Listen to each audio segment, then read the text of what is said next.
Well, the federal government should probably have some discussions about their policy on the Ukraine, because they seem to be all over the place at the moment as well. Just yesterday, the Defence Industry Minister, Pat Conroy, said that he did not envisage a situation where Australian soldiers would be sent to Ukraine as peacekeepers. But today, Anthony Albanese said, well, Keir Starmer, Macron, they're talking about putting together a coalition of the willing. And Australia is very open to sending peacekeepers. Here's the Prime Minister.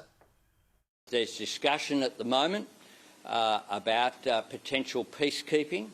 And from my government's perspective, we're open to consideration of any proposals going forward.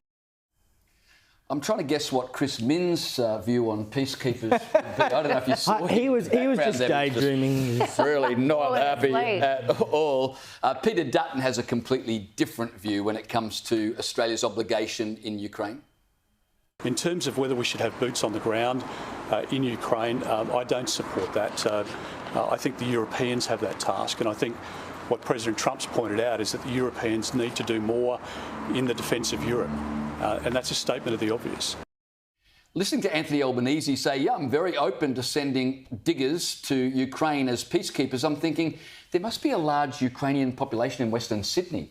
That's the only thing I can kind of think that must be behind this. Well, we've just spent the last week absolutely failing to surveil Chinese warships off our coast, but no, we're good to send soldiers to the Ukraine to patrol the Russian army. I just think Anthony Albanese is all over the shop when it comes to foreign affairs and to defence matters. And on top of that, can't get a meeting with Donald Trump before he goes spruiking any response from Australia to what's happening in Ukraine. It might be worth getting a phone call to the leader of the free world, our major ally and security partner, and just trying to get on the same page before he starts mouthing off. Well, and this is the thing, right?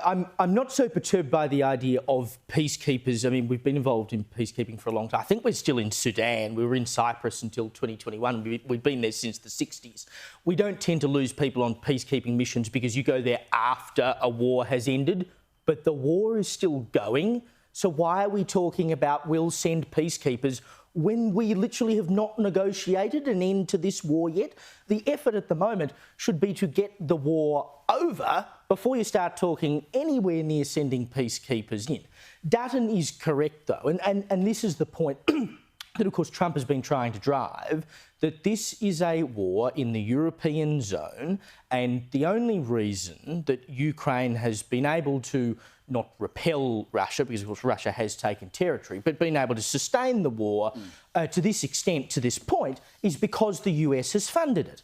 And we now have a president who doesn't want the war to continue, and so he's saying my support, via money, which is what allows you to keep going here, is contingent on the plan that we end this thing. That's why we had from Trump today that he's cutting off military aid until such time as they can come to an agreement, because that's the point here. The point is we want the war over. That is what we should be talking about. That's what Albanese should be talking. It's what everyone should be talking. Peacekeepers is rather beyond the point at the moment, as far as I'm concerned. Well, sending Australians is absolutely out of the question. We've known from the beginning this is NATO's war, OK? This is between NATO and Russia, period. End of. It's in the name. North Atlantic Treaty Organisation.